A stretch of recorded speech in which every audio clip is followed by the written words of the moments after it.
भाजप आमदार परिणय फुके यांच्या वहिनी प्रिया फुके यांनी फुके कुटुंबावर गंभीर आरोप केलेत।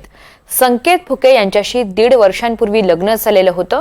2022 मध्ये संकेत यांचा मृत्यू झाला, पण संकेत यांच्याशी लग्न खोटं सांगून लावण्यात आलं असा आरोप प्रिया फुके यांनी केलाय। संकेत यांना असलेला किडनी आजार लपवण्यात आला, किडनी ट्रान्सप्लांट झालेलं होतं ते सुद्धा लपवण्यात आलं असं प्रिया फुके यांनी म्हटलंय। शिवाय संकेत यांच्या मृत्यूनंतर आपल्याला धमक्या देण्यात आल्याचा दावा सुद्धा प्रिया यांचा आहे। रात्री 12:30 वाजता घराबाहेर काढण्यात आलं। दोन्ही लहान मुलांची कस्टडी फुके कुटुंबाला हवी आहे।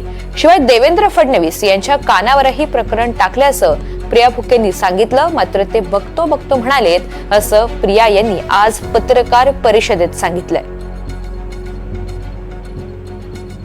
माझ्यासोबत पहिले तर धोका देऊन लग्न केलं, मला खोटं बोलून लग्न केलं। संकेत यांचं किडनी ट्रान्सप्लांट झालं होतं लग्नाच्या 2 वर्षापूर्वी, जे आम्हाला माहीत नव्हतं।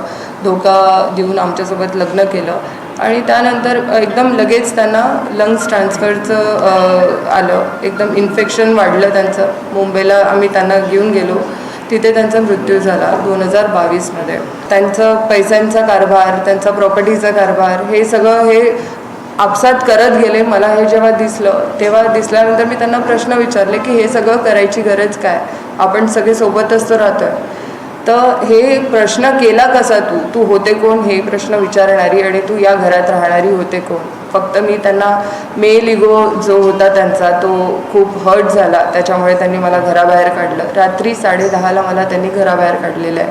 मी 2 मुलांसोबत माझ्या आईकडे आता 1.5 वर्षापासून राहते आहे। तेव्हापासनं मी नुसतं पोलिसांच्या चक्रा मारते आहे की माझ्यासोबत गुंड प्रवृत्तीचे लोक मला पाठवतात मारून टाकायसाठी। लोकांच्या बॅगमध्ये हेवी काहीतरी सामान असतं।